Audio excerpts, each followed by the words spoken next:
Bonjour à tous et bienvenue dans la Debugroom, l'émission du développement web et mobile, présentée par Teddy Valente et Benjamin Hazan. La Debugroom est disponible un lundi sur deux sur debugroom.fr.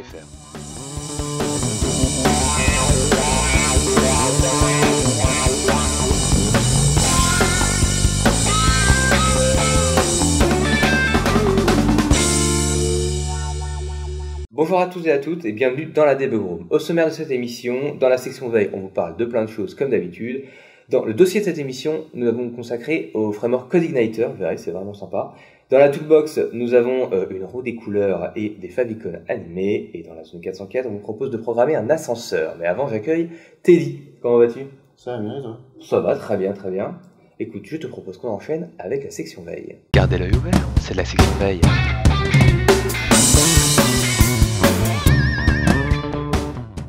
Et dans la section veille, tu nous parles du tableau des différents éléments HTML en fonction des navigateurs. Oula, c'est un titre bien long. Qu'est-ce que c'est que ça? Ouais, c'est un titre bien long pour un tableau bien long et bien moche. C'est vrai qu'il est pas très beau.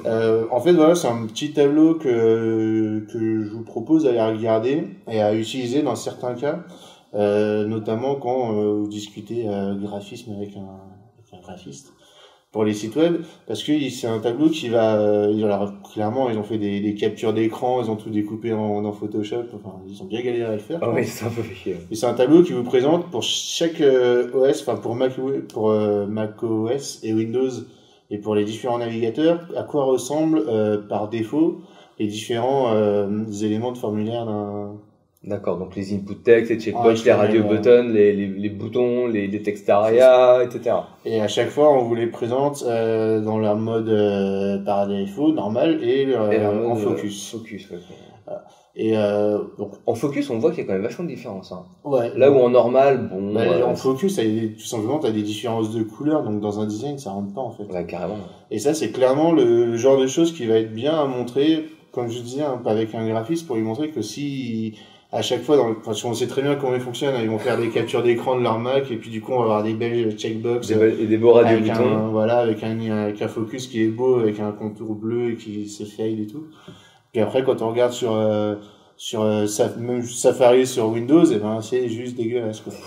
Donc c'est quelque chose pour leur montrer qu'il est important qu'ils pensent bien à s'ils veulent absolument que le thème soit parfait, que tout soit absolument bien géré et tout bien tout bien dans la charte. Yes. Et bien, faut qu'ils pensent à t'aimer les éléments de contrôle d'un formulaire. À penser à t'aimer ces trucs-là. Yes. Voilà. Il n'y a pas grand chose d'autre à dire là-dessus, sauf que, ouais, effectivement, c'est, Oh, c'est sympa comme référence. Bon, je sais pas si je le mettrais dans mes favoris pour l'avoir sous la main tout le temps, mais non, mais c'est bien de savoir que ça existe et que du coup, si on veut le retrouver, il suffit d'aller sur les dates de l'émission numéro 25. Exactement, il y a tout ce qu'il faut dans les Debugroom. Si ça peut aider quelqu'un un jour. Ça pourrait être un slogan, ça. Ok, allez, on enchaîne avec un petit classement du top 10 des API sociales. Donc les API sociales, c'est Facebook, Twitter, etc. Donc en gros, c'est quelles sont celles qui sont en fait les plus populaires. Donc évidemment, la première d'entre elles, c'est Facebook, on s'y attendait, suivi par Twitter, puis Instagram, LinkedIn, bon, les suspects habituels, Pinterest, dont on voit que c'est plutôt en train de chuter à l'intérêt. Ce qui, moi, m'a surpris, c'est que dedans, on a Slack, qui est quand même une start-up qui n'existait pas il y a un an, je pense. Et donc, Slack, quand on voit son... Je sais pas si tu connais Slack. Slack, c'est un genre c'est une application de chat, en fait. Enfin, c'est assez court, mais en gros, c'est un espèce d'IRC. Ah oui, si, je sais. Bon, évidemment, c'est pas probablement... Et puis, ce qui est intéressant, c'est que ça se plug avec tous les Basecamp. Oui, c'est pas un chat qui coule Ah non, c'est un chat. Non, c'est plutôt un chat d'entreprise pour les équipes qui bossent à distance ou autre. Et donc voilà, moi ce que je voulais souligner, c'était dans tous les reportages de start-up, vous savez, on sait que Slack marche bien et que c'est une start-up qu'il faut garder sous le radar, mais on constate également dans l'utilisation de son API, et du coup, quand on regarde les graphes de popularité et de tendance qui nous sont présentés dans cet article, on rend compte que Slack, depuis, je sais pas, quelques mois, 5-6 mois, c'est parfaitement explosif comme croissance, donc bravo à eux, je voulais juste le notifier et vous dire que si vous connaissez pas Slack, allez jeter un coup d'œil, si vous bossez en équipe, ça peut être utile. Moi, je compte sérieusement l'intégrer dans mon processus de travail. Voilà, tu connaissais, tu t'as déjà utilisé Slack, toi? Non, bah non, du coup. Non, mais j'ai déjà utilisé, c'est pas Basecamp, c'est Campfire Campfire, ouais. qui faisait ça. Et c'est marrant, parce que ça, c'est les trucs comme Slack, ça, c'est à la mode en ce moment, enfin, depuis quelques mois. Alors qu'il y a Campfire qui existe depuis. Oh, bah, ça marchait pas mal quand même. Très, très il y a longtemps, aussi, il y a pas HipChat qui est fait par Atlassian? Il y a pas un truc comme ça? Si, je HipChat crois.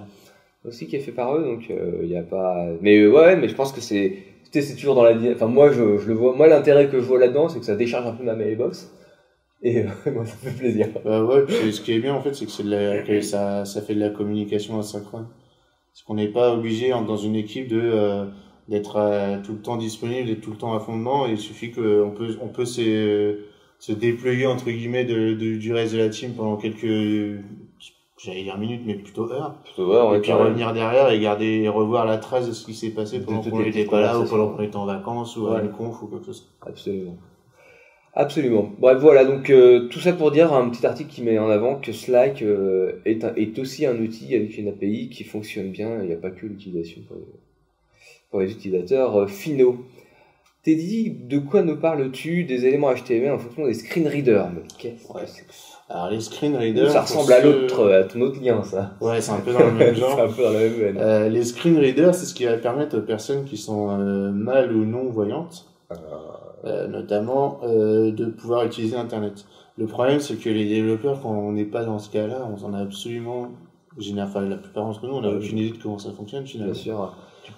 Et là, c'est lié avec les balises ARIA et autres, hein, c'est ça, hein, oui, notamment, c'est ARIA. Au début, on n'avait pas besoin, mais c'est vrai que ça permet de faciliter la navigation pour ces personnes-là. Et donc là, c'est une page ah non, je pensais que c'était longtemps. Non, je pensais que c'était une page du W3C, mais non, effectivement, ça y ressemble. Ils ont juste repris un peu le même style de design. Et voilà, c'est une page qui va vous montrer, alors du coup, il y a vraiment plein de cas différents, mais comment sont rendus les différents éléments HTML par les screen readers. Donc vous verrez que parfois c'est carrément, quand le screen reader lit le texte ou lit ce qu'est la balise sur laquelle il arrive, on va avoir un exemple de ce qui est rendu avec un player audio. Et on va voir aussi pour tous les autres éléments comment c'est rendu et est-ce que c'est rendu déjà. Parce que parfois c'est carrément ignoré. Et voilà. Donc il y a beaucoup d'éléments. C'est un long tableau, hein, c'est assez indigeste. Mais pour ceux qui s'y intéressent, ça vaut le coup d'aller voir parce que pour le coup c'est assez complet. Enfin, moi, dans l'expérience que j'en ai dans le cadre de faire un site qui est compatible, qui est accessible en fait, hein, parce que typiquement quand tu bosses pour les organisations publiques, ça fait partie du cahier des charges, hein, d'avoir un niveau d'accessibilité important. Ils sont obligés, donc du coup, voilà, nous d'habitude on le fait, on sait peu ou prou ce qu'on doit faire, parce que ou alors on va chercher sur internet, mais on sait rarement à quoi qu'est-ce que ça rend au final, et donc ça du coup là, ça permet d'en avoir une idée en fait. Ça permet de pas avoir besoin non plus d'avoir au mieux un non-voyant dans l'équipe qui est équipé, ou au pire juste l'équipement. Avec ça au moins tu peux te rendre compte que si je mets un lien ça va être interprété comme ça, si je mets une abréviation, une balise adresse, une balise ARIA et autres, ça va être lu de cette manière-là, et donc du coup je peux atteindre le niveau d'accessibilité demandé. Ouais. Et ce que j'ai beaucoup aimé moi dans ce lien, c'est que pour le coup il est assez exhaustif pour moi. Il a l'air, ouais. Et c'est vraiment tous les éléments HTML qui sont passés en revue. Voilà. Donc allez voir pour ceux que ça intéresse.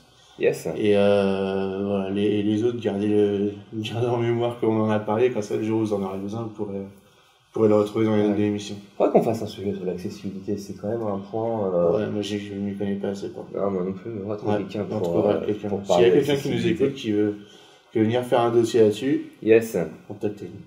Absolument.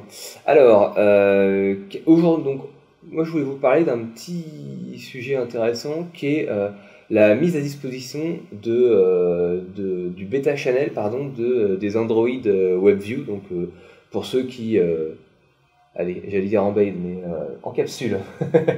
On va rester français. Pour ceux qui encapsulent des WebView dans vos applications ou qui font des applications hybrides type PhoneGap ou autre, si vous voulez tester votre application sur le futur la future version des WebView d'Android, eh bien, vous avez un lien pour télécharger justement cette version dans le channel bêta et donc avoir accès pour vérifier un peu comment va se comporter. Est-ce que ce sera mieux? Est-ce que ça va plus vite? Est-ce qu'il y a quelques fonctionnalités qui sont dépréciées et donc qu'il faut remplacer? Ça vous permet de tester sur la future version des Android WebView sans pour autant avoir forcément besoin d'un compte développeur Android, machin tout, pour pouvoir avoir accès à tout ça. Des fois, quand t'as juste besoin de la WebView, c'est peut-être un petit peu, désolé pour l'anglicisme, mais overkill d'utiliser tout ça. Donc du coup, juste ce petit lien-là vous permettra d'avoir accès au bêta channel, donc à ce qui va arriver, et donc de tester vos apps un petit peu en avance sur les nouvelles versions d'Android. Je trouvais ça intéressant pour ceux qui font des applications mobiles hybrides. C'est d'autant plus important que depuis la dernière version d'Android, Google peut modifier WebView, mettre à jour WebView sans modifier Android, absolument, de l'OS. Je crois que c'est lié aux mises à jour de Chrome en tant que tel, quand c'est pas ça? Je sais plus. Non, mais le but c'était justement de suivre plus proche des releases de Chrome. Absolument. Auparavant, on restait bloqué à des WebView qui étaient assez anciennes. Ouais, jusqu'à ce qu'ils diffusent une nouvelle version d'Android et on sait que ça prend toujours un peu plus de temps. Bon, Google est en fait. C'est ça? Sur les Google Developers Blog, ils ont fait un article parce qu'on est arrivé à plus de 1000 maintenant, j'imagine, depuis la publication de l'article. Oui. On est arrivé à plus de 1000 Chrome Experiments. Alors les Chrome Experiments, je sais pas si vous connaissez tous, mais c'est un site, chromeexperiments. Non, je sais plus que c'est quoi la... chromeexperiments.com. Ah si, tu vois, c'est presque ça. C'est ça. Mais voilà, c'est un site dont on a parlé assez souvent, nous, notamment dans la zone 404. Ouais, parce qu'il y a vraiment des trucs fun dedans. Ouais, où chacun tous les développeurs peuvent mettre une démo de ce qui est possible de faire maintenant avec HTML5, CSS3 et toutes les un peu nouvelles technologies. Et le moteur de Chrome, hein. C'est pour ça que ça s'appelle Chrome, parce que c'est lui c'est aussi... Ça pousse, c'est aussi pour montrer les capacités de Chrome, quoi. Parce que ça sert à plein de choses, en fait. Ça sert à montrer Chrome en lui-même, etc. Oui, c'est sûr. Mais ça sert aussi à montrer qu'aujourd'hui, on peut faire plein de choses super sympas dans les navigateurs. C'est plus juste du texte, quoi, et du CSS. Carrément. On peut carrément faire des jeux. Donc voilà, comme j'en en parle assez souvent, je voulais vous le notifier. On en est à 1000 et plus. Et du coup, effectivement, ça vaut le coup d'y retourner et faire un tour sur les dernières choses qui sont sorties et qu'on n'a pas encore vues. C'est clair, moi je suis d'accord avec toi. C'est vraiment... je pense pas assez souvent, moi, à aller regarder les Chrome Experiments. Il y a toujours des trucs un peu sympas. Quand vous avez besoin de vous détendre un petit peu ou de chercher un petit peu d'inspiration parce que voilà, vous avez marre, vous avez besoin de vous aérer. Moi je m'en sers souvent pour montrer aux gens quand ils me demandent qu'est-ce qu'on peut faire aujourd'hui dans les navigateurs. Là sur chromeexperiments.com tu verras. Tu vas voir. Et d'ailleurs, pour la 1000e Chrome Experiment, c'est une Chrome Experiment faite par Google qui reprend dans une belle animation une espèce d'icône de chacun des expérimentations clés. Chacune des expérimentations clés.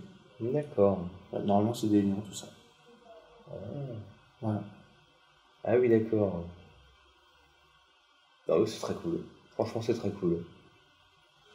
Bon voilà, bref, on pourrait y passer des heures, mais on va pas faire ça. Je te propose de fermer cet onglet sous peine de décès de mon ordinateur et on va continuer avec le fait que l'Unreal Engine 4.7 intègre désormais l'export HTML. Ouais. Et ça, c'est bien cool. Donc maintenant, un projet qu'on fait en Unreal Engine 4.7 qui est gratuit maintenant. Oui. On peut l'utiliser gratuitement, simplement il faudra payer une commission si ça devient un projet commercial, ce qu'on a fait avec. Mais donc c'est exactement ça, hein, tu l'as dit, de toute façon il n'y a pas grand chose d'autre à dire, on peut maintenant exporter en HTML5 ce qu'on a développé avec Unreal Engine. Ça franchement, voilà. Ça a l'air bien cool. Ouais, du coup on peut l'exporter facilement pour le web et puis pour les consoles, les PC. Et bien sûr c'est du WebGL. Voilà, donc moi je sais pas, c'est vrai que j'ai pas été beaucoup plus loin, mais si vous faites de l'Unreal Engine 4.7, sachez que vous pouvez ça peut être une alternative à Unity. Hein. Absolument, mais d'ailleurs les deux sont les deux discutent. Les deux, non, mais je crois que c'est deux concurrents, hein, tout bêtement. Hein. C'est deux choses qui font à peu près. Pour moi, c'était pas des concurrents quand même. Unreal Engine, c'est vraiment le truc pour faire des jeux vidéo ultra lourds, ultra puissants et tout. Et Unity, c'est plus pour faire des. C'était moins puissant pour moi. Ah non, ouais. Oui, alors oui, je comprends. Ceci dit, maintenant, il y a des jeux, je pense que... par exemple, Unity, depuis pas mal de temps d'ailleurs, permet d'exporter des jeux pour Xbox One, PS4, enfin tu vois, ça permet de faire des... Alors effectivement, l'Unreal Engine... Tu vois, il y a 1 ou 2 ans en arrière, c'était pas au même niveau. Ah non, Unity c'était pour rigoler, Unreal Engine, c'était pour les vrais. C'est clair. Aujourd'hui, c'est plus forcément vrai, et c'est pour ça que c'est marrant de voir que maintenant, de voir que les deux... Unreal Engine, oui, parce que ça Unreal Engine un peu au niveau de Unity en permettant l'exploit HTML5. Yes.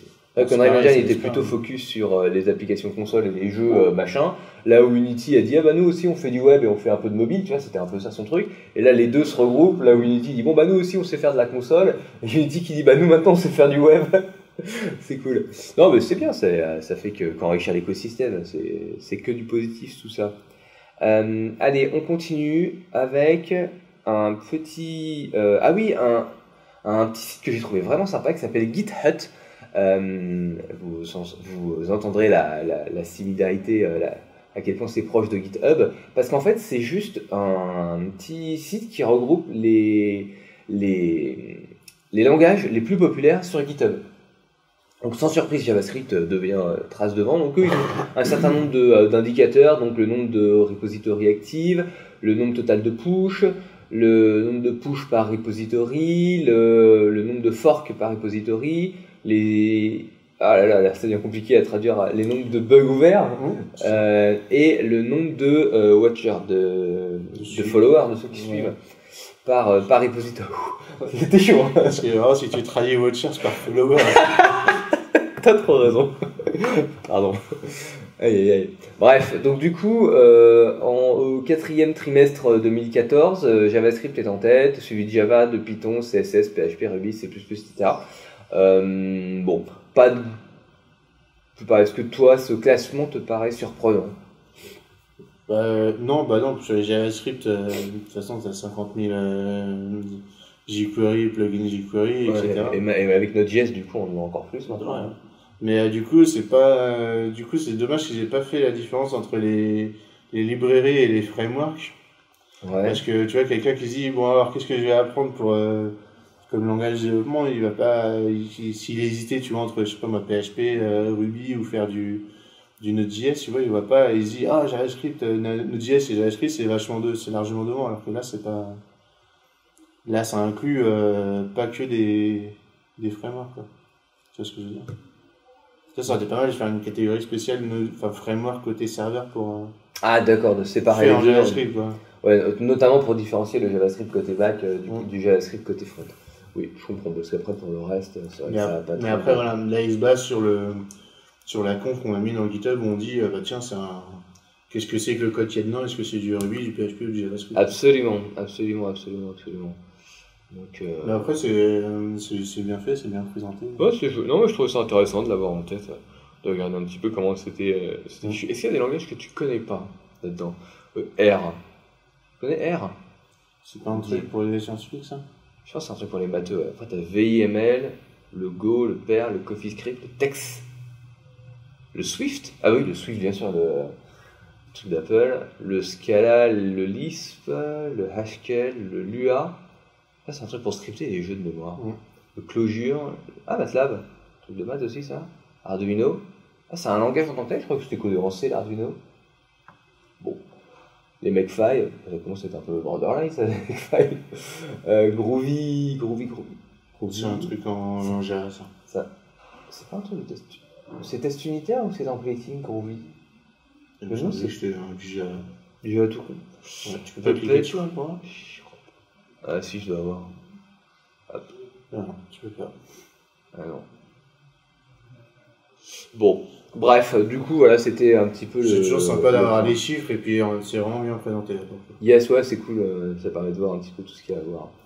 Ok, eh bien écoute, à toi de nous parler des éléments de section en HTML5. Ouais, ça je vais passer assez vite dessus, hein, mais beaucoup pour les débutants, ou alors pour les développeurs qui comprennent encore pas trop à quoi servent les nouvelles balises comme main ou aside ou article ou header, comment s'en servir. Ouais. Voilà, c'est un article, donc c'est en anglais, hein, c'est quasiment un tutoriel, hein, et qui explique vraiment quel est le but et quel est le rôle sémantique de chacun de ces nouvelles, entre guillemets, balises, parce que maintenant elles sont plus tellement nouvelles, depuis le temps qu'on en parle.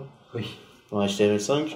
Et voilà, donc ils expliquent que effectivement, on peut utiliser, s'il y a besoin, on peut utiliser plusieurs fois la balise article, on peut utiliser plusieurs fois la balise nav, c'est pas un problème. Ce qui compte, c'est que ça ait du sens dans le type de contenu que ça encapsule. Et voilà, ça explique vraiment assez bien, assez dans le détail, et ça explique, surtout ce qui me plaît, moi, c'est que ça explique l'idée, le sens de la balise. Voilà. Absolument. Donc ça va vous permettre de un peu déflouter, genre ça se dit pas, mais enfin voilà, d'éclaircir. Voilà, d'éclaircir un peu pour ceux d'entre vous, pardon, qui trouvaient ça encore un peu flou, à quoi ça peut servir et comment on s'en sert dans le développement web de tous les jours. Yes. Voilà. Donc allez voir le lien dans les notes de l'émission. C'est en anglais, hein, mais c'est assez simple à comprendre. Pardon. Yes. Écoute, on enchaîne avec un autre truc assez simple à comprendre, ou en tout cas qui se veut simple, qui est Silex. Ouais, Silex. Donc c'est. Alors pour ceux qui connaissent Rails, Silex, hein, clairement c'est Sinatra. Mais pour ceux qui connaissent pas, donc Silex c'est du PHP. Oh là là, comment il y a ce faire une private app. Non, mais non, c'est vraiment basé sur l'idée de Sinatra. De Sinatra. D'accord. Sinatra, si tu veux, c'est il y a Rails qui est bien en Ruby. Ouais. Mais quand on veut faire, imaginons que tu veux faire juste un site de présentation avec 3 pages qui se battent en duel, tu vois. Ouais. Du coup, c'est un triel, c'est plus un duel. Et c'est dommage d'utiliser Rails et avoir un gros truc énorme pour juste afficher 3 pages et faire 3 requêtes. Il n'y a peut-être même pas de requêtes, tu vois. Des fois, tu as besoin juste d'un routeur et d'un langage de templating un peu sympa et puis c'est tout. Et donc là c'est Sinatra, c'est les Sinatra pour Rails. Et donc pour Symfony 2, maintenant on a Silex. Silex, ouais. Donc voilà, Silex, et de base, hein, ça vous propose un petit système de routing. Yes. Et voilà, un petit peu d'helper pour tout ce qui est les formulaires, les validations, etc. Ça va pas très très loin, hein, ça remplace pas du tout un vrai framework, mais ça permet typiquement un Silex, pour ceux qui font du Symfony, vous allez utiliser Symfony pour développer votre vraie application, entre guillemets. Ouais. Le truc qui est lourd, avec des formulaires dans tous les sens, avec des traitements dans tous les sens. Et pour vendre ce truc-là, vous allez faire un site à côté pour présenter les différentes fonctionnalités, les prix, tout ça, ça vous le fera en Silex. Ouais. Voilà. Et alors, c'est comme ça, vous retrouvez vos composants Symfony 2, mais sans avoir tout le truc énorme. Voilà. Et après, ça peut être bien aussi, pour ceux qui veulent apprendre PHP ou Symfony 2 surtout, de commencer par Silex. Yes, absolument. C'est beaucoup moins lourd. Et après, une fois que vous maîtrisez Silex, pour enchaîner avec autre chose. Ouais. Et alors, de mémoire, il faudra vérifier, mais il me semble que donc Silex, c'est quand même un projet qui est présent depuis plusieurs années, hein, qui existe depuis plusieurs années, je pense. J'en ai jamais entendu parler. Ouais, mais moi j'en entends parler depuis plusieurs années, et notamment ce qui est intéressant à savoir, c'est que si une application que vous avez démarré en Silex grossit et que vous vous dites bon là il nous faut du Symfony 2 parce que on a besoin de grandir, et bien en fait on peut passer de Silex à Symfony 2 quasiment avec une ligne de commande de conversion en fait. Il y a aussi un truc, c'était un des enjeux notamment de Silex au début de sa création, c'était à vérifier, hein. Tu l'as pas vu ça? J'aimerais bien voir ça, tiens. Alors je sais pas exactement comment ça marche, hein, mais il doit y avoir en tout cas, j'avais entendu parler de ces ambitions-là. Je ne sais pas s'ils les ont menées à bien. En tout cas, ça faisait partie notamment des ambitions qu'ils avaient de dire bon, bah voilà, si on a besoin d'aller de passer de Silex à Symfony 2, il faut que ce soit possible parce que les deux sont développés par Sensiolab en fait. Mm-hmm. C'est pour ça aussi qu'il y a cette fraternité entre les deux frameworks. Moi, j'en avais pas. Enfin, tu vois, pour moi, c'était nouveau en fait. J'ai jamais entendu parler. Non, il y a peut-être eu une grosse mise à jour récemment, ou oui, non. Peut-être qu'ils ont un peu réactivé le. Le truc, alors... Le truc, ouais, donc on voilà. a l'historique. Effectivement, le truc, il a au moins 2 ans, quoi. Oui, non, ça fait quelques temps que ça existe. Hein. Évidemment, si vous avez besoin d'un petit tutoriel à côté dans les notes de l'émission, vous avez également un petit tutoriel comment prendre en main Silex et démarrer sa première application dessus. Vous imaginez bien qu'on vous a pas laissé tout seul dans la panade comme ça. Donc vous avez ça dans les notes de l'émission et je te propose que nous continuions avec des applications mobiles et notamment les Google Play Services 7.0 et qui comme d'habitude nous proposent tout un tas de nouvelles fonctionnalités, notamment l'API Places qui va nous permettre de trouver les lieux remarquables autour de là où nous nous trouvons, l'intégration de Google Fit un peu plus loin. Et moi, ce que j'avais trouvé rigolo, en fait, il y a 2 choses moi qui m'ont paru rigolotes. C'est le fait que désormais, avec l'arrivée des Google Play Services 7 et notamment les Nearby Connection API, on puisse utiliser notre contrôleur mobile, je parle du téléphone, comme manette d'un jeu qui s'afficherait sur la télé. Ce qui permet d'avoir des contrôleurs un peu plus sympas et puis peut-être un retour d'information. Donc ça, c'est un truc qu'ils ont intégré dans les Google Play Services 7. Et encore une fois, ils remettent l'accent sur ce qu'on appelle l'app indexing, c'est-à-dire le fait que dans Google Search, que Google Search puisse indexer vos applications Google. Donc voilà, il y a quelques API à prendre en main pour que justement quand on clique sur un lien interne, ça permet de faire du deep linking dans vos apps et d'arriver directement, non pas sur la page de téléchargement de l'app, mais bien sur un endroit précis dans votre application, un écran en particulier. Donc moi je trouvais ces 2 points intéressants qu'ils le remettent en avant. Comme d'habitude avec Google, les SDK sont coming soon, donc patientez, ça arrive. Mais voilà, je trouve ces nouvelles plutôt intéressantes. Je ne sais pas si j'aurais besoin, je m'en servirais sous peu, mais en tout cas, je trouve ça cool que ça avance dans ce sens-là. Est-ce qu'il y a des éléments toi qui t'ont intéressé dans ce nouveau Google Play Services? Faut voir dans le détail, comme d'habitude, il y a tellement de trucs avec Google que... Ouais.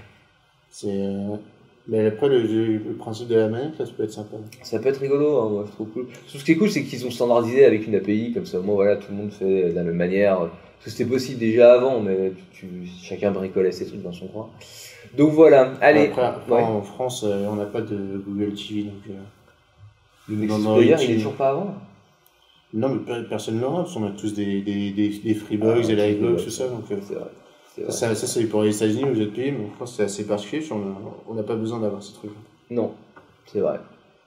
Allez, on enchaîne avec les drop-down menus. Raconte-nous ça. Ah oui, j'avais complètement oublié celui-là. C'est un article de csstrix.com, donc que beaucoup d'entre vous doivent connaître, mais qui était assez sympa parce que il expliquait un concept du UX design d'interface utilisateur et comment le développer, on l'a tous rencontré, c'est quand tu fais un drop-down menu avec notamment plusieurs niveaux de menu. Donc ça marche souvent avec des hover en JS ou CSS, peu importe, mais du coup le problème c'est que dès que tu sors la souris un petit peu, et ça cache tout. Oui. Et donc là, c'est un article qui nous propose, et qui le propose de façon assez graphique, donc on comprend assez bien ce qu'il fait en fait, des solutions pour éviter ça, pour éviter que ça permet, alors eux ils l'écrivent en anglais, je sais pas comment on pourrait le traduire en français, l'article en anglais c'est drop down menu with more forgiving mouse movement. Donc c'est un menu. Pour moi c'est plus de tolérance sur le mouvement de la souris. Voilà. En gros c'est quand voilà, en gros c'est pas dès qu'on sort de 1 mm ou de 1 pixel de l'élément, il y a tout qui se cache. C'est ça. Et donc voilà, il propose des solutions. Donc typiquement la solution c'est de rajouter plutôt que de la zone de hover, elle soit juste sur le menu, sur l'élément HTML en lui-même. Ça va être un élément qui sera caché ou transparent. Qui sera plus gros, genre 20 pixels en plus, ça peut suffire, ou 30 ou 70 si c'est un site pour les retraités. Amis retraités, bon. Voilà. Et donc voilà, c'est vraiment sympa la façon dont il va tourner, tu vois, il montre bien comment il fait Alors vous le voyez pour ceux qui sont en vidéo, mais on voit bien le principe en fait, du coup on comprend tout de suite à quoi ça sert. Absolument. Ouais. Et à la fin de cet article, avec des codes pen, on voit les solutions techniques qui sont proposées. Donc, pour ceux que ça intéresse, hein, je sais pas s'il y a il doit déjà y avoir des librairies qui le prennent en compte, ça. Oui, Qui probablement. font ce genre de choses. Voilà. Mais en tout cas, pour ceux qui ont qui ont dû développer leur propre menu déroulant, Déroulant, ouais. vous pouvez aller voir les solutions qui sont proposées. Elles sont assez simples, en fait.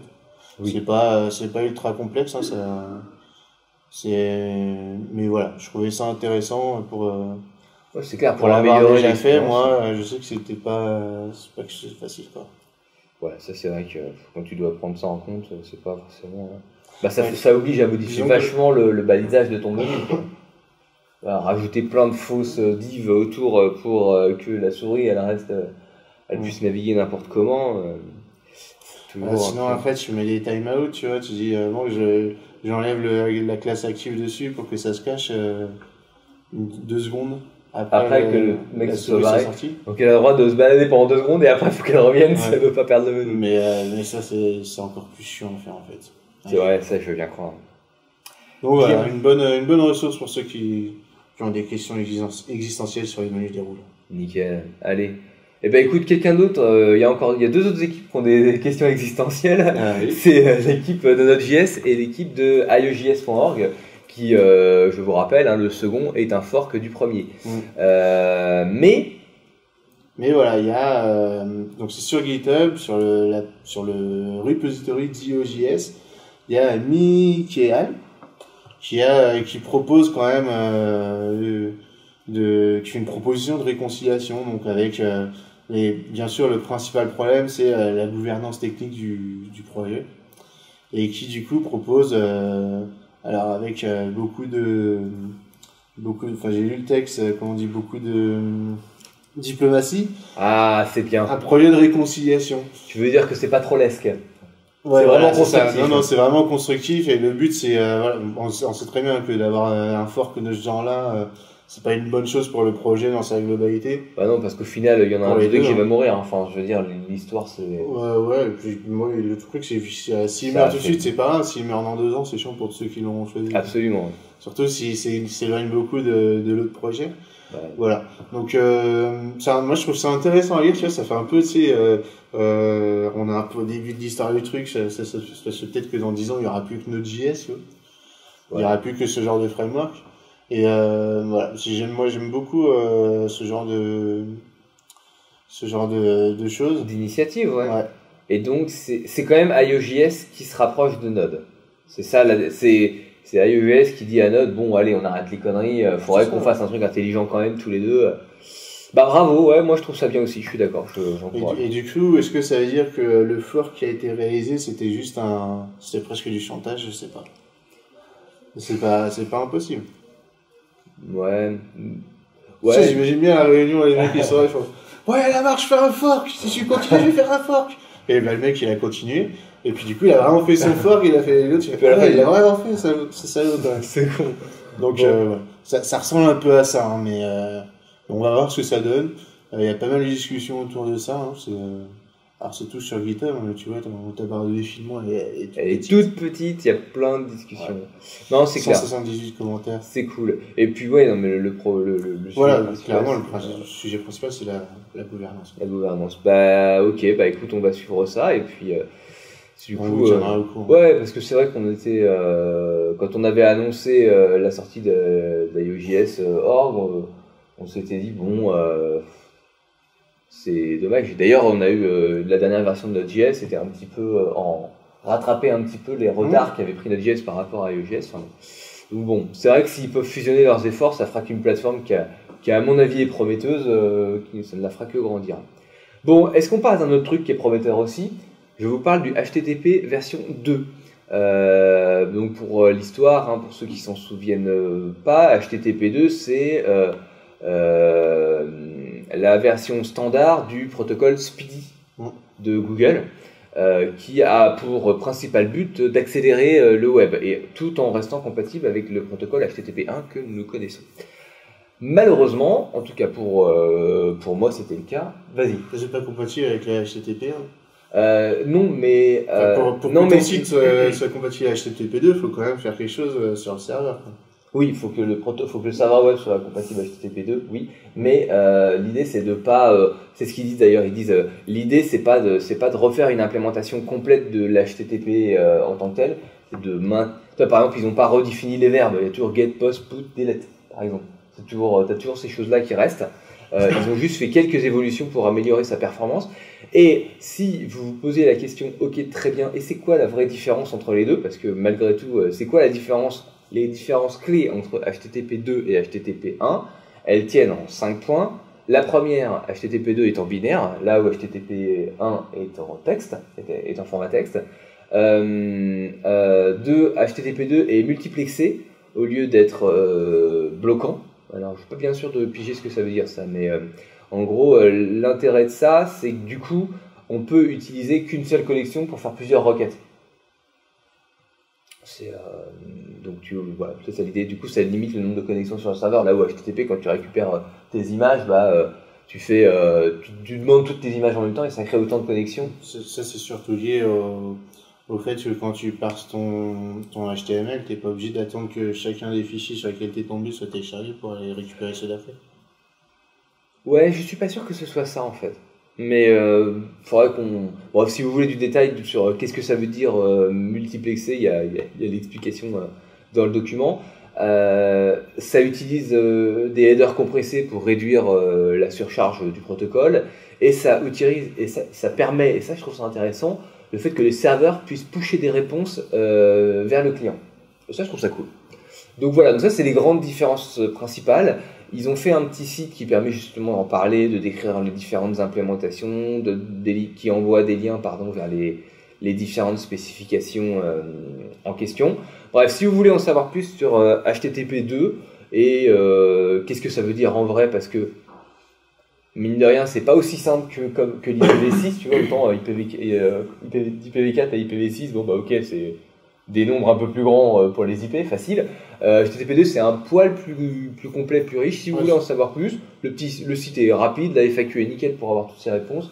Allez-y et vous avez des liens pour en savoir plus dedans également. Moi je trouvais ça nickel pour avoir un petit état des lieux de ce qui se passe. On continue avec Teddy qui nous parle d'un guide définitif fatal, celui qui vous rendra tous absolument conscients de la vérité absolue sur ECMAScript 6. Teddy, raconte-nous ça. Ah, très clairement, on a déjà fait des news là-dessus. C'est clair. Le seul truc, c'est que là, c'est un article qui nous explique comment la syntaxe pour utiliser les classes en ECMAScript 6, mais basée sur les spécifications finales. Ah, donc là, ça veut dire que là, c'est plus de la spéculation, c'est pour du vrai, c'est ça que tu es en train de me dire. Là, c'est la façon dont on utilisera les classes en ECMAScript 6. La façon dont on peut le faire aujourd'hui d'ailleurs, en réalité on peut déjà l'utiliser. Et on va pas passer plus de temps que ça là-dessus. Parce que grosso modo, il n'y a pas grand-chose qui a changé depuis le dernier article qui en parlait. Mais là maintenant, voilà, vous pouvez y aller, vous pouvez l'apprendre par cœur, celui-là ce sera bon. Ça bougera pas. Jusqu'à la prochaine version. Jusqu'à ce que ça change quoi, évidemment. Hein, c'est un peu toujours pareil dans le web. Mais globalement, normalement, là ça bouge pas. Ouais, c'est cool. Après, plus sérieusement, là, il repasse vraiment en revue toutes les possibilités des classes d'ECMAScript 6 et tous les types de méthodes et les statiques, les publics, les constructeurs, etc. L'article est ultra complet et c'est vraiment un bon moyen de s'y mettre. Ouais. Vraiment, cette fois-ci, pour ceux qui attendaient d'être sûrs que ce soit la syntaxe finale, maintenant c'est le cas. Yes, et une fois n'est pas coutume, l'auteur le met à jour. Il a déjà fait 2 updates dessus pour rajouter des éléments par rapport aux commentaires. Donc si vous avez des questions... En fait, tu vois, il avait écrit une première version de l'article, puis il a rajouté des choses dedans. Donc moi je trouve vraiment c'est bien. Parce que c'est pas souvent qu'on a des articles. Souvent dans les blogs, les mecs ils refont un article et là c'est bien qu'ils remettent à jour l'article, je trouve ça bien. Allez, tu nous parles du plugin jQuery Repository. Qu'est-ce que c'est? Non, c'est pas Repository, c'est Registry. Registry, merde. Bref. Je trouve que c'est pas pareil, mais c'est un registre, tu vois, c'est pas un repository, c'est un registre de liens, c'est un annuaire, c'est un annuaire, voilà. Oui, effectivement, il est fermé, il est plus qu'en lecture seule, maintenant. Et maintenant, il faut, si on veut publier un plugin là-dessus, il faut passer par NPM. Oh, punaise. Donc, NPM, généralement, tout le monde connaît maintenant, mais pour ceux qui savent pas trop comment il faut faire encore, tout est expliqué dans un lien qu'on vous met dans les notes d'émission et qui sont aussi sur NPM, le c'est bien le gestionnaire de package de Node.js, c'est ça. Ouais. Et donc du coup, c'est vrai que moi, on s'en sert souvent pour récupérer des packages, pour installer des trucs. On NPM installe et puis on demande notre machin et hop, il nous télécharge toutes les dépendances qui vont bien. Ça, on le fait souvent.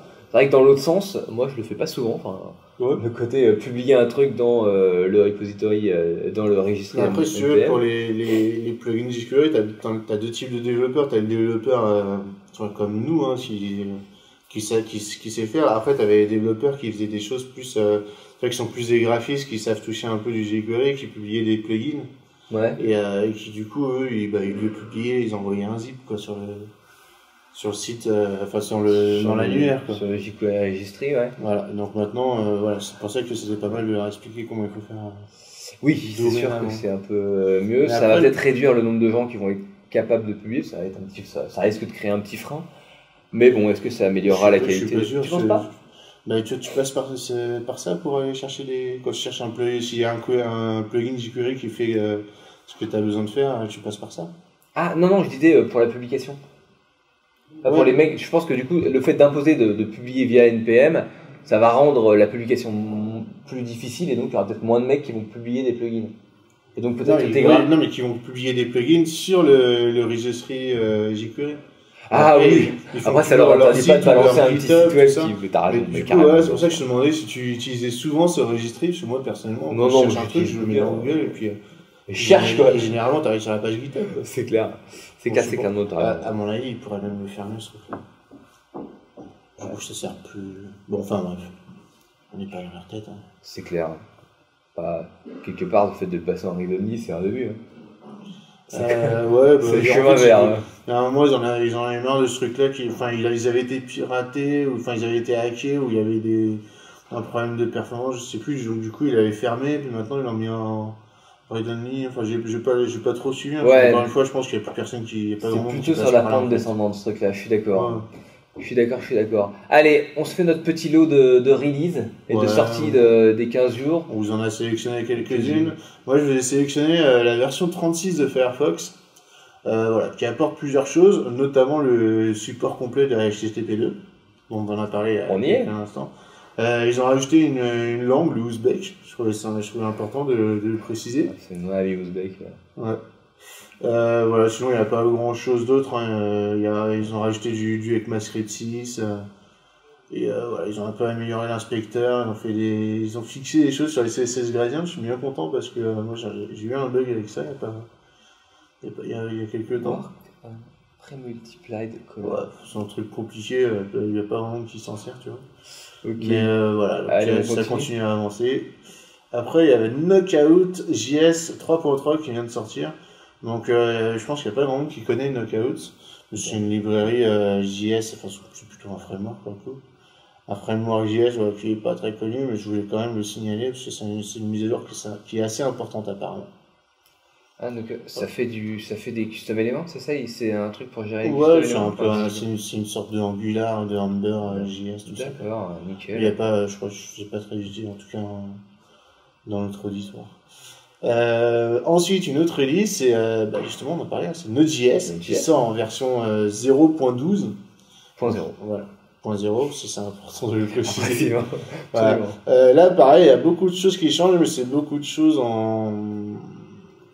invisibles, entre guillemets. Ouais. Ils vont avoir le garbage collector est un peu meilleur. Ils ont amélioré apparemment pas mal les perfs. Voilà. Et pour ceux qui en font, ils iront voir. Hein. Pour les autres, c'est intéressant. Sachez que Node.js continue. Et pour conclure, Unity 5 qui est disponible et qui pour la sortie de Unity 5, ils ont changé de modèle de licence. C'est-à-dire qu'avant ils avaient plein de modèles de licence un petit peu différents et maintenant ils en ont deux. Le modèle personnel où en gros c'est gratuit mais t'as pas le droit trop... attends, en plus il faudrait éviter... C'est gratuit mais t'as pas gagné des sous avec. Ouais, c'est pas exactement ça en fait. T'as un peu moins de fonctionnalités et t'as pas accès à la plateforme Unity Cloud Build Pro qui te permet justement de compiler tes applications cross-platform comme ça un petit peu voilà. Donc je n'ai pas de détails en plus que ça, mais en gros voilà, t'as plus que 2 versions, une version personnelle et une version pro. La version pro commence à $75 par mois. Bon, c'est pas outrageusement cher si vous en faites beaucoup. Mais un moteur 3D comme ça avant, ça coûtait des centaines de milliers de dollars. Absolument, ouais. Parce que c'était des licences. En fait, tu t'achetais la licence. Pareil, Unreal, t'achetais la licence, tu posais 100K sur la table et puis t'avais le droit de t'en servir pendant 1 an avec un support, machin. Je pense que c'était par jeu. Par jour? Ah, par jeu, oui. Oui, peut-être. Oui. Et c'était plutôt 2 millions de dollars, un truc comme ça. Ah, tu crois? Ah oui, c'est ça. T'en as acheté beaucoup, toi? Hein? T'en as acheté beaucoup? Ouais, j'en ai acheté 5 une fois parce que je savais pas que c'était par. Je pensais que c'était par personne, pas par jeu. Bon, c'est pas grave, on est blindé de thunes. Bien sûr. Bon, voilà. Ouais. Et ouais, c'est pas mal, Unity 5. Moi, j'ai vu un truc sympa. Il y a Wasteland 2 qui a été développé en Unity 4.5. Donc, c'était il y a quelques mois. C'était un projet Kickstarter. Et ils sont pas obligés de le faire, tu vois, mais ils vont faire la mise à jour gratuitement. Ils vont la sous forme de DLC de mise à jour pour le jeu, pour passer en Unity 5. Et donc apparemment, c'est pour ça que je le sais, c'est qu'ils ont dit on va faire ça parce que du coup la gestion des lumières est beaucoup plus facile et jolie. Yes. Apparemment, c'est vraiment une assez grosse mise à jour. Alors Unity, hein, c'est pour ceux qui se diraient tiens c'est cool, je vais faire des petites applications mobiles avec Unity. Non, c'est pas le projet, hein, c'est fait pour faire des trucs en 3D. Hein, ouais. Tu dois pouvoir les faire. Pas forcément en 3D, mais c'est pour faire du jeu. Quoi. C'est plutôt pour faire ça quand même. Du jeu ou des trucs comme ça, mais c'est pour faire des applications. Non, pas vraiment. C'est pas pour faire une to-do list. Quoi. Sauf si tu veux que la to-do list, c'est pas dans tous les sens. Voilà, ce qui est pas impossible. Yes. Allez, ça conclura la section veille et on enchaîne avec le dossier. Assez rigolé, c'est le dossier.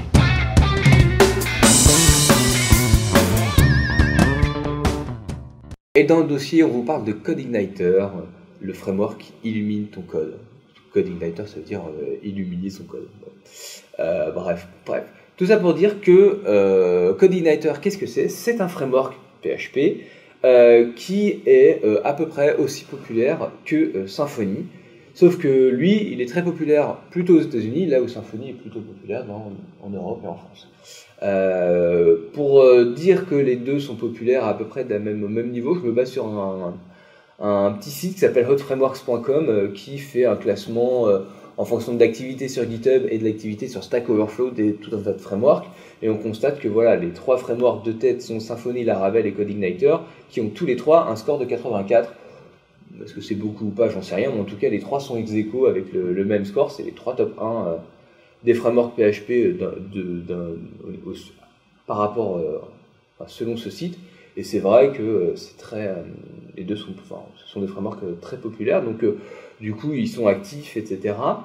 Il a d'autres similitudes avec Symfony 2 parce que il est également supporté par une société qui s'appelle pas Sensiolab bien sûr, mais qui s'appelle Edislab. Et donc cette société supporte et développe la version 2 de ce framework. Pourquoi je vous parle de la version 2 ? Parce que, un petit peu comme Node.js, si on peut dire, il y a plein de parallèles, c'est rigolo, il y a une version 3 qui est en cours de développement chez CodeIgniter, qui est d'ailleurs sortie en release candidate 2 au début du mois de février, qui n'est pas ready pour production. Donc on peut pas, même si évidemment, comme pour Rails, comme pour Node.js, il y a évidemment des sites qui utilisent déjà CodeIgniter 3 en production, mais bon, d'après le... Et en fait, c'est exactement le même délire que Node.js, c'est-à-dire que CodeIgniter 2 est supporté par Edislab, et du coup, c'est Edislab qui gère la gouvernance et la roadmap de développement, là où CodeIgniter 3 elle est community driven, est gouvernée par la communauté, enfin, voilà, elle est beaucoup plus communautaire et beaucoup moins supportée par... il n'y a pas cette implication, comment dire, aussi forte de la société Edislab, qui elle d'ailleurs a décidé de se concentrer sur son CMS qui s'appelle Expression Engine. Pardon, je ne sais pas ce que c'est, mais voilà, on a décidé de faire ça. Du coup, voilà un petit peu pour dresser le portrait de CodeIgniter.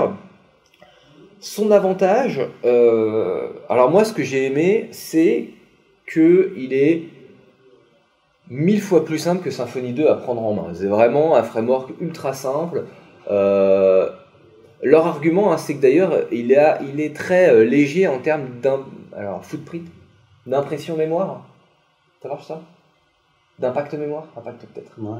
Un truc comme ça. Bref, ça prend pas de place dans la mémoire, ça s'exécute. Bref, c'est vraiment leur argument de dire, c'est de dire que voilà, c'est un framework qui est très léger, aussi bien en termes de prise en main qu'en termes de footprint à l'exécution, donc qui est pas une grosse machine de guerre.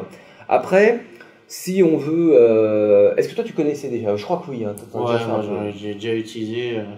Après, j'ai pu voir que CodeIgniter c'était bien, mais le projet en question il était complètement pourri, donc du coup j'ai viré tout et j'ai recommencé en Rise. Mais bon. Mais ouais, effectivement, moi ce que j'avais apprécié, c'est que je connaissais pas du tout CodeIgniter avant, et j'ai pu en apprécier la simplicité. C'est assez entre guillemets bas niveau. Ouais. On reste dans du framework PHP, hein, mais c'est bas niveau dans le sens où telle fonction, on comprend ce qu'elle fait parce qu'elle fait un truc simple et c'est bien nommé. Et c'est pas une fonction et on sait pas derrière tout ce qu'elle fait parce qu'elle fait 50 000 trucs et c'est pas évident. Ouais, c'est pour ça qu'il est simple à prendre en place parce que, enfin, en main. C'est justement parce que, après, le désavantage, c'est que du coup, t'écris plus de code avec CodeIgniter qu'avec d'autres frameworks qui sont plus haut niveau. Ouais, carrément. Et puis, c'est vrai que puis, du coup, ça c'est un bon début. Tu vois, genre quand t'as jamais fait de framework, c'est vraiment nickel pour démarrer. C'est-à-dire que tu vas pas te prendre la tête avec une arme de guerre comme Symfony ou Rise, qui est quand même assez lourd aussi. Vraiment, c'est pas des mêmes langages, d'accord, mais c'est vraiment, si vous avez envie de démarrer dans le MVC avec du routing, du cache, un ORM, etc. Enfin voilà, tous les composants de base. C'est vraiment simple et c'est pas tellement magique. Dans Symfony, je sais pas trop, mais dans Rise, notamment, il y a des choses, on sait pas trop comment ça marche, c'est un peu la magie qui se passe derrière. C'est clair. On fait appel à une fonction, ça fait ce qu'on veut, mais on sait pas trop comment. On fait, c'est bien, ça marche, mais j'ai pas compris. C'est clair. Alors, du coup, on n'a pas ça. Non, là, c'est parce très que clair. c'était fait pour, hein, c'est pas du tout une remarque péjorative. Non, carrément. Après, voilà, le désavantage d'un framework de ce genre-là, c'est que du coup, ça laisse le choix à faire n'importe quoi derrière. Ah bah oui, il est pas aussi structurant que les Rise et les Symfony 2, mais en même temps, du coup, c'est plus facile à prendre en main parce que vous n'avez pas des tonnes de guidelines à respecter. Bon, qu'est-ce qu'il y a dans la boîte en fait, hein, parce qu'il y a un moment, il faut aussi expliquer un petit peu ce qu'il y a dans la boîte. Alors dans la boîte, je vous la fais en vrac, comme d'habitude, il y a un MVC complet, donc vous avez des classes de modèles que vous pouvez implémenter. C'est des classes, quoi. Vous étendez la classe modèle, vous créez la classe mon modèle, qui étend la classe modèle, et puis c'est réglé, quoi. Ça vous fait un modèle. Vous n'avez rien de magique, mais au moins vous avez des classes de modèles comme il faut. Vous avez des vues PHP. Point important, il n'y a pas de moteur de template particulier. Il utilise le moteur de template PHP, donc c'est vos templates, vos vues. C'est juste du PHP dedans et vous faites des boucles et machin et tout ça dedans. Mais rien n'empêche de mettre un moteur de template en plus si on veut, mais c'est vrai que c'est une complexité en moins enlevée puisque le débat est ouvert, mais un grand nombre de personnes considèrent PHP comme un moteur de template aussi, c'est un langage et ça peut être exploité comme un moteur de template aussi. Donc c'est vraiment du PHP basique, donc il n'y a pas de problème là-dessus. Vous avez évidemment des contrôleurs qui sont exploités comme des contrôleurs. Là, pour le coup, c'est vrai qu'ils se rapprochent assez pour le coup, c'est ceux sur lesquels moi je trouve qu'il y a le moins d'innovation et de lourdeur dans les frameworks. Les contrôleurs, c'est toujours des contrôleurs, quoi. C'est toujours le point d'entrée des vues, des routes où tu fais passer. Tu dis cette route elle appelle tel contrôleur et puis après on voit, quoi. Le but c'est que le contrôleur soit le plus simple possible, le plus léger possible. Donc là du coup vraiment le contrôleur, il n'y a rien à dire. Évidemment vous avez du routing. Alors on pourrait faire quelques exemples. C'est typiquement le truc qui est casse-pied à gérer à la main. Carrément, ouais. Donc c'est vrai que ça vous permet de faire des belles URL sans vous embêter. Vas-y, il faut bien que tu m'aides à faire ça. Qu'est-ce qu'il y a d'autre dedans? Vous avez aussi des classes, tu vois, voilà, quand tu veux intégrer, il te donne le fichier htaccess à poser, et puis derrière, après... ah non, c'était la conf, ça. Ah non, c'est pas... Oui, c'est la conf. Tu parles de routine. Si, je l'avais vu en plus. Ah bah bravo. URI routing, c'est ça, non? C'est là où t'as caché? Ouais, c'est ça. C'est là. Et donc du coup, voilà, tu fais dans ton fichier qui s'appelle routes.php dans la config, tu fais t'écris ça et puis voilà, ça t'a dit si tu as une route qui ressemble à product / un numéro, alors tu appelles le contrôleur catalogue et dans le contrôleur catalogue, tu appelles la fonction product lookup. Point. Et tu te débrouilles avec ça. Enfin, c'est vraiment ultra simple. Enfin, c'est vraiment super simple et pour faire des choses, pour faire pas mal de choses finalement, ça suffit largement en fait. Et c'est vraiment très cool. Donc vous avez aussi des classes de cache. Vous avez un ORM qui est assez simple puisqu'il est basé sur le design pattern d'Active Record, hein, donc vraiment accessible. D'ailleurs, c'est marrant, ça me fait un peu penser au design pattern de WordPress. Alors, il y en a qui vont hurler quand je vais dire ça, mais tu vois, quand tu fais getWhere avec tes tableaux pour faire tes conditions de filtre, WordPress c'est un peu le même genre d'idée. C'est un peu comme ça aussi, tu crées un tableau pour faire tes filtres. Donc moi je trouve que ça ressemble, en tout cas pour cette partie-là. Donc du coup il y a un peu de... T'as un grand malade. T'as un grand malade de dire ça. J'aime pas les trucs de WordPress.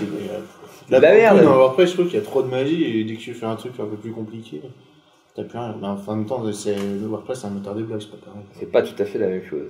Bref, et donc du coup, vraiment, l'intérêt de cet ORM-là, moi je trouve, sur le modèle d'Active Record, c'est que du coup, c'est super simple. Si je vous mets quelques exemples, vous avez... Ce qui est bien, ouais, c'est que celui qui sait écrire du SQL, mais qui n'a pas eu l'habitude d'utiliser un ORM, là pour le coup, c'est l'ORM qui va pas le faire. Parce qu'il va pas écrire son SQL d'un bloc, ça va pas être une chaîne de caractères, mais il va écrire son point select, entre parenthèses, les champs qu'il veut, et puis après il va enchaîner avec un point where. C'est vraiment simple à comprendre pour exactement. Pour quelqu'un qui démarre, qui se lance là-dedans. Voilà, tu vois, quand tu dois faire, tu vois, quand tu veux faire un truc comme ça, juste je veux récupérer ma table avec l'individu, c'est hyper simple, hyper efficace. Du coup, dedans, c'est pas dit, mais du coup, vous avez tous les intérêts de l'ORM, c'est-à-dire ça vous protège des SQL injections, ça va escaper les données et tout quand même. Ouais, si tu l'utilises comme il faut. Si tu l'utilises. Ça t'empêche pas de l'utiliser mal et de... Ça t'empêche pas de ça, mais si tu utilises... Ça t'empêche d'écrire where name égale $, quelque chose, et puis du coup t'es absolument pas protégé. Exactement, mais si tu le fais correctement, comme ça, si tu suis les règles... moi, si tu veux, ce que j'ai toujours envie de dire, c'est... est-ce que écrire ça, c'est moins lisible et plus long que d'écrire directement la condition? Et en fait, non, tu vois, les deux sont aussi lisibles. Ah, si. C'est aussi lisible quand même ça. Ouais, c'est lisible, mais c'est quand même plus long d'écrire ça. Celui-là, t'écris 10 flèche db, 10 de toute façon, et puis, tu vois, quand tu fais juste du SQL, tu l'écris qu'une seule fois, ouais. Après, t'écris n.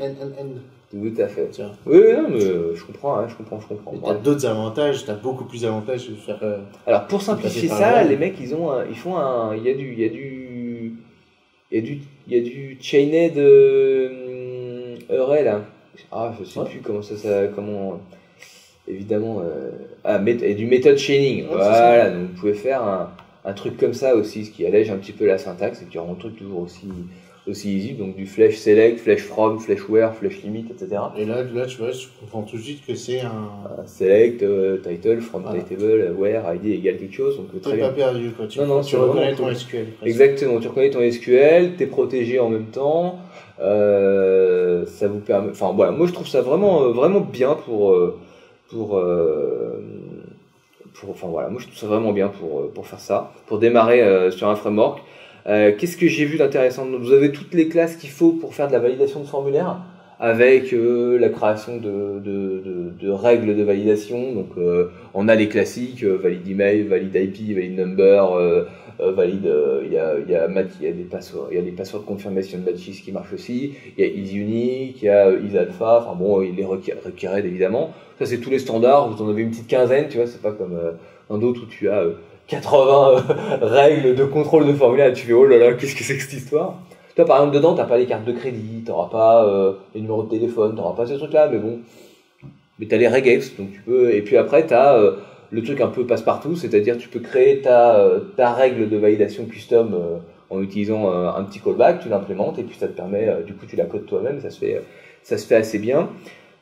Tu as dedans, évidemment le repopulate, c'est-à-dire si jamais tu as une règle de ton formulaire n'est pas valide, il va te recharger ton formulaire avec les données qui ont été saisies par l'utilisateur, ce qui est toujours un peu pénible à coder à la main, faut quand même être honnête.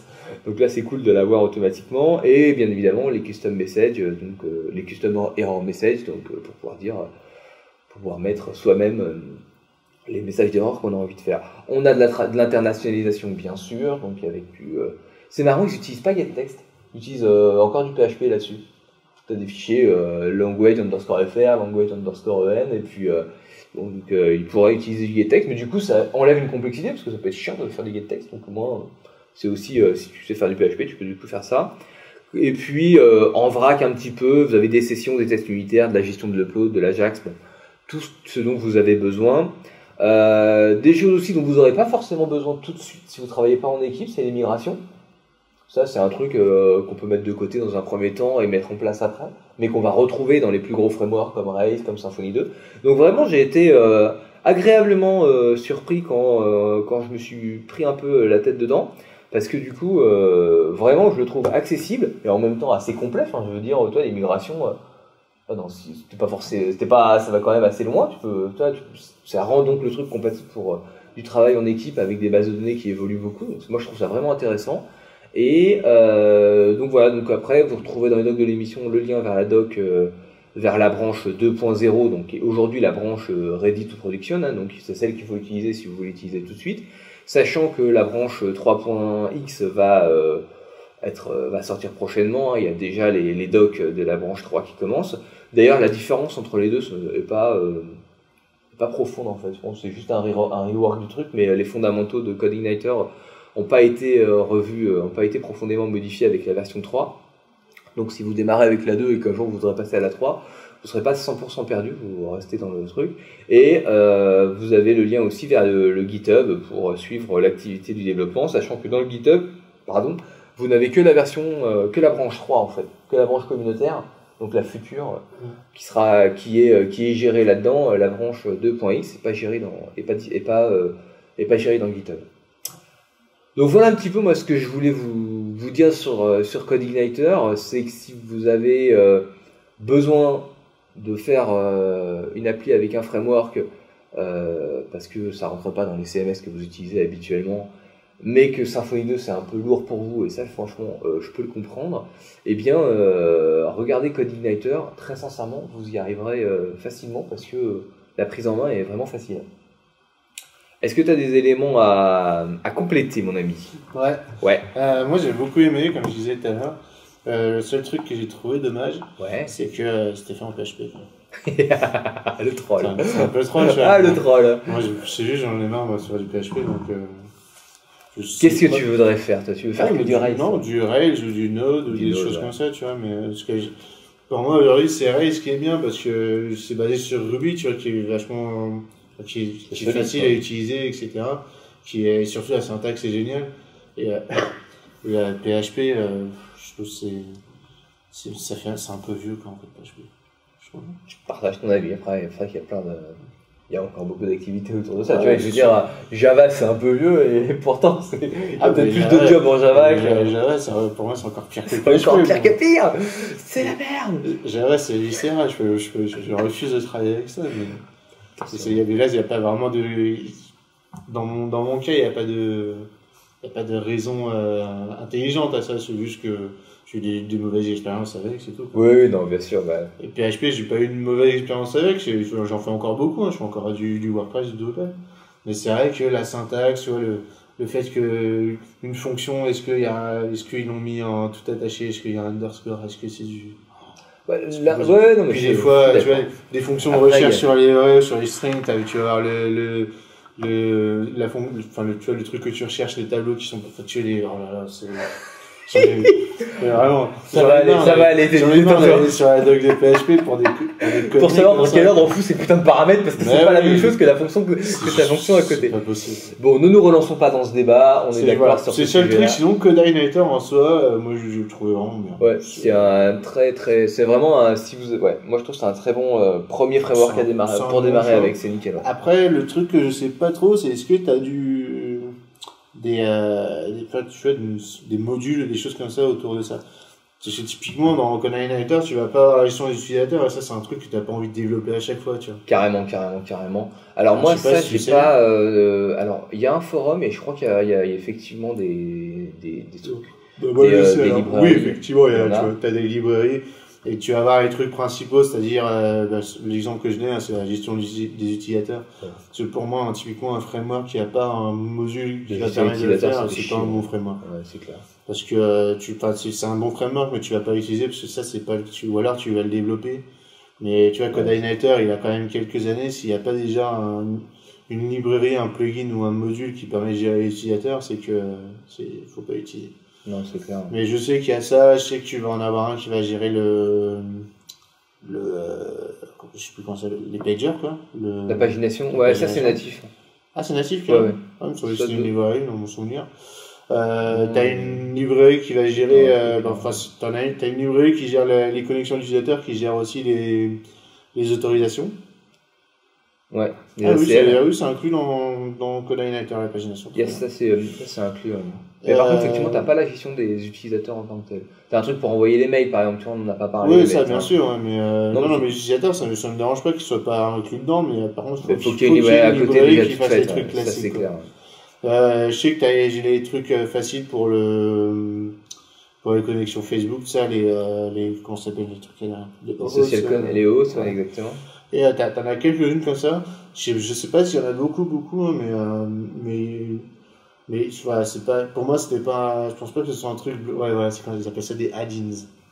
Donc, CodeIgniter, je me rappelle de ce terme-là. Ce terme-là. Voilà, donc T'as la debug bar, t'as il y en a pas mal, en fait. generator. Donc, pour moi, ce qu'il faut, c'est pas forcément un frein. Ouais. Mais c'est vrai que j'ai pas, dans mon souvenir, c'était pas aussi fourni de ce côté-là que, enfin, moi, le truc que je connais bien, c'est les gemmes de rage. C'est, Ah, voilà, il y en a vraiment dès que t'as pas. un truc à faire, tu regardes s'il n'y a pas une gemme qui le fait avant, sur la plupart du temps, il y en a déjà qui l'ont fait. C'est clair, c'est clair, c'est clair. Dès que c'est un truc un peu standard.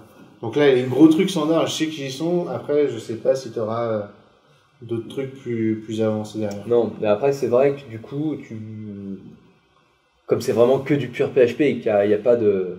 Qu'il y a rien qui t'interdit de prendre une librairie Ah oui, bien PHP sûr. flat et que et je pense que ça va pas être hyper compliqué à intégrer ça à emballer ça dans du CodeIgniter. Donc c'est aussi une manière de répondre à ça. Mais c'est vrai que je pense qu'il n'y a pas énormément d'add-ins contrairement aux gemmes de Rails par exemple. Ça peut être une des faiblesses je pense que c'est clairement une des faiblesses du framework. Hein. Et après, effectivement, rien n'empêche d'utiliser d'autres bouts de PHP qui vont faire ce qu'on veut faire et qui sont pas du CodeIgniter.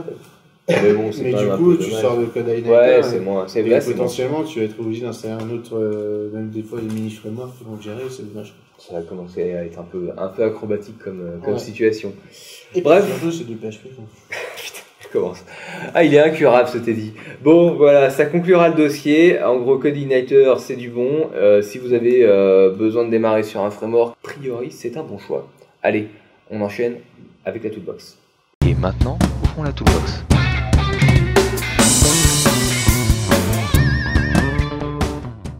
Et dans la toolbox, Teddy nous parle d'une roue des couleurs. Raconte-nous ça, Teddy. Ouais. Alors, ils appellent ça une U-Wheel for JavaScript. Je serais incapable de le traduire, mais bon, c'est pas grave. Comment on va appeler ça, tiens? Je sais pas, c'est un truc pour coloriser les couleurs. Ouais, ça va être un. En fait, typiquement, je vois pas. Moi, j'en ai pas l'utilisation. Hein, on va être très clair.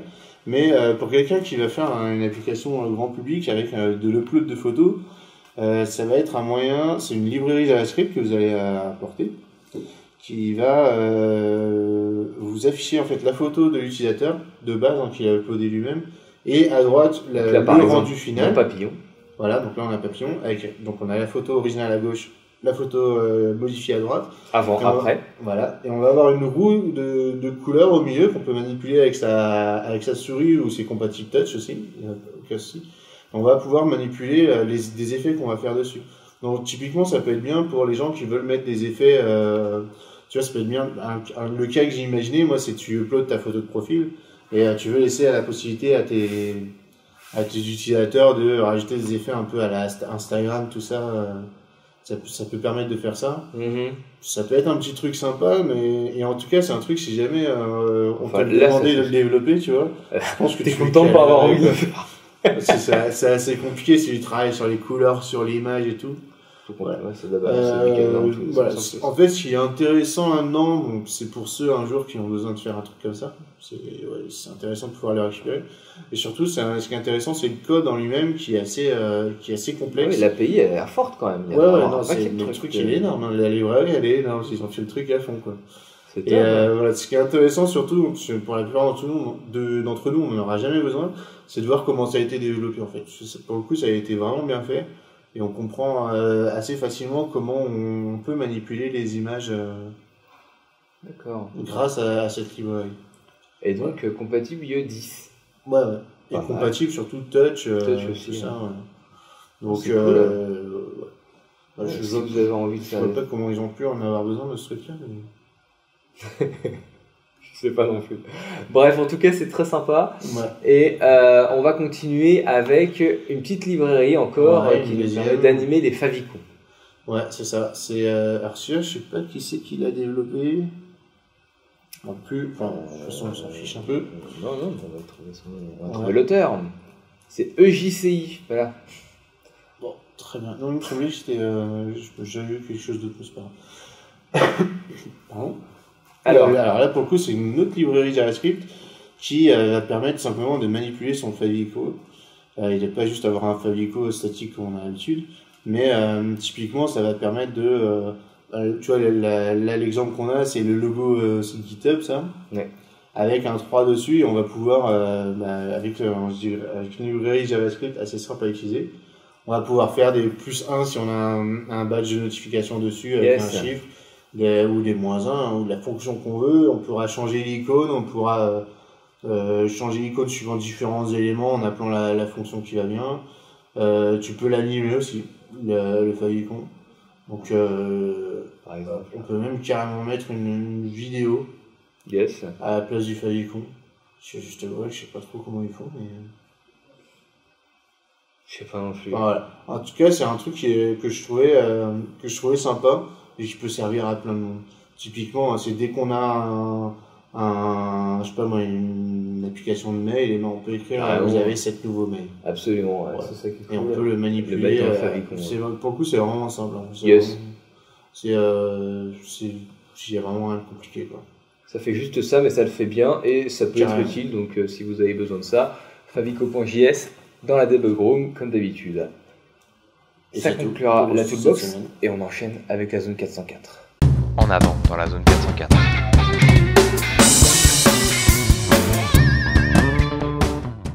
Et dans la zone 404, Teddy nous parle de SVG Masking Experiment. Raconte-nous ça, Teddy, qu'est-ce que c'est que ce nom barbare? C'est un CodePen. Ouais. Donc, tu reparais, les CodePen, ce qu'on aime bien, c'est qu'on voit tout de suite le code, qu'on peut tout de suite le manipuler et voir ce que ça donne et tu veux dire vraiment que ça met à nu le truc et apprendre. Et là, c'est un exemple de SVG Masking. Donc, qu'est-ce que ça veut dire? C'est on a une image. Donc, derrière, c'est du SVG. On a une image et on passe la souris avec au-dessus de l'image et on peut voir. Là, l'exemple, c'est l'image de base, c'est un bonhomme. Quand on passe la souris dessus, on a une vision rayon X. Voilà. Yes. Et voilà, moi je trouvais ça sympa comme ouais, et puis de voir comment ils ont fait ça. Ouais. Et puis après, bien sûr, on voit le code. C'est cool. Non, c'est cool. Franchement, c'est très sympathique. Allez, parle-nous des Ambilight Show Park. Ouais, Snowpark. Snowpark, oh zut. Ouais, c'est un site qui a été fait pour faire la pub des télé Philips. Ouais. Mais voilà, j'en ai une, moi. Ah ouais? Ouais, je suis très content. Et c'est important. Mais moi aussi, c'est Philips. Tu vois, c'est très cool.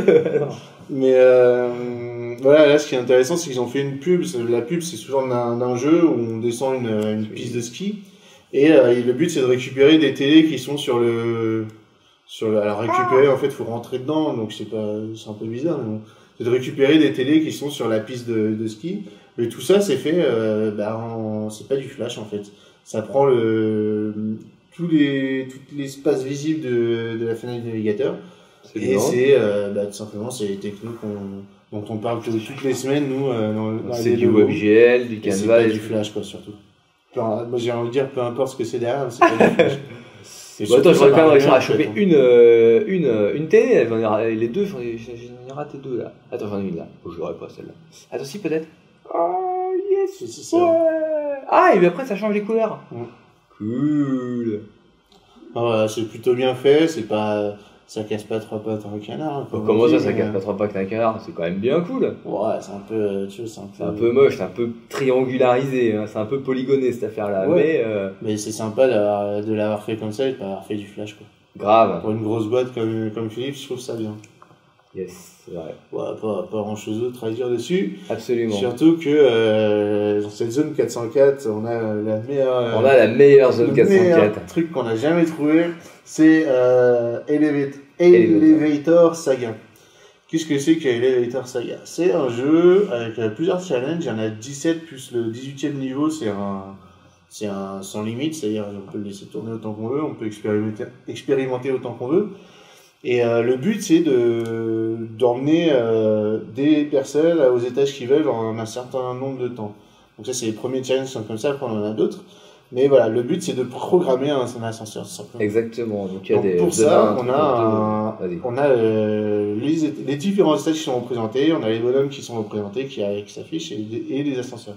Au début, on en a qu'un, et les bonhommes, ils veulent aller à tel étage, etc. Et juste en dessous de ça, donc ça c'est un peu la représentation graphique du jeu, de comment ça marche, etc., qui te permet toi de faire de trouver la bonne solution. Donc c'est sympa, tu vois, graphiquement c'est sympa. Et surtout, juste en dessous, on a là du coup le vrai programme. Parce que là, le but c'est vraiment de programmer l'ascenseur, donc ça se fait en JavaScript. On a une API hein, qui mine de rien est assez complète, tu vois, il n'y a pas trois pauvres fonctions. C'est clair. C'est, je sais pas si tu peux ouvrir, tu vois, t'as la documentation page, et tu vas voir l'API à Commerçance, tu descends, donc là c'est un exemple de code, et là tu vois, t'as un objet Elevator. ascenseur, quoi. Donc tu vois, t'en as déjà, t'en as pas mal, tu vois, pour un petit jeu, hein, je trouvais ça ouf. Après, t'as des events qui sont associés à cet objet, et t'as l'objet étage, qui a des propriétés et des events. Et le but, c'est avec ces quelques fonctions et ces méthodes, c'est de faire l'ascenseur. Yes. Et De faire l'algorithme qui va être le plus efficace pour emmener le plus rapidement un certain nombre de personnes. Ouais, parce qu'il y a les mecs, en gros, ils arrivent, ils font comme tout le monde. C'est-à-dire qu'ils arrivent au rez-de-chaussée, il y en a qui veulent monter au premier, d'autres au deuxième, d'autres qui veulent être au deuxième, qui descendent au premier. Et donc ça, ces gars-là, ils arrivent de manière un peu aléatoire et là où ils veulent aller, ça aussi, c'est aléatoire. Donc à nous, après, de créer l'ascenseur le plus intelligent possible pour... Et à mine de rien, c'est pas si simple. Et puis mine de rien, attention. Mais vraiment, quoi. Moi, j'ai passé 2 heures dessus. Et il y a un truc qui est sympa, c'est qu'il y a un wiki et sur lequel on peut avoir des solutions. Et là, on voit qu'il y a des mecs qui ont fait des trucs de fou. Alors, tu vois, tu regardes la minimal solution pour tous les challenges. C'est ça. Le mec, il a résolu le truc en... Il a dit go random, allez. 78 caractères. Bon, voilà, effectivement, il y a du random, c'est pas très intelligent. Mais si tu regardes, moi ça le fait. Il y a des mecs qui ont fait des solutions assez incroyables, quoi. Avec plusieurs centaines de lignes, etc. Hop, Elevator là. Aïe aïe aïe. Mais la réalité, c'est que tu as besoin de. C'est cette complexité-là qui est nécessaire pour réussir les challenges. Ouais. Après avoir joué à ça, vous ne prendrez plus jamais l'ascenseur comme avant. Ouais, donc c'est vraiment un bon challenge, hein, c'est marrant de faire ça entre développeurs. Pour les débutants, ça vous permet d'apprendre aussi. Pour le coup, là, c'est vraiment une question d'algorithmique. Carrément, oui, parce que là, il n'y a pas de techno ou de truc à apprendre, c'est vraiment de l'algo pur. Ouais, et cool. Et c'est super bien fait. Si vous fermez le navigateur, c'est enregistré en local, donc vous pouvez le rouvrir et reprendre là où vous en étiez avec votre code et tout. D'accord, bah nickel. C'est vraiment, je l'ai adoré ce jeu. Bon, est-ce que tu as réussi à passer des challenges ou pas du tout? Ouais, après, il y a les challenges qui sont durs à passer, sur lesquels j'ai eu du mal, c'est des challenges qui demandent de déplacer tant de personnes en temps de mouvement maximum. Ah, c'est limite. Et ceux-là, ils sont compliqués. Donc, sur un algorithme qui marche pour les challenges en temps, généralement, il faut le lancer plusieurs fois pour qu'il marche sur les challenges en mouvement. Ouais, je comprends. Ou alors, il faut faire un algorithme spécial pour les deux types de... Ouais, pour réussir les deux challenges. Ok, c'est cool. Bon, bah écoute, merci Teddy. On vous remercie de nous avoir suivis et on vous dit à dans 2 semaines. Ciao. Au revoir.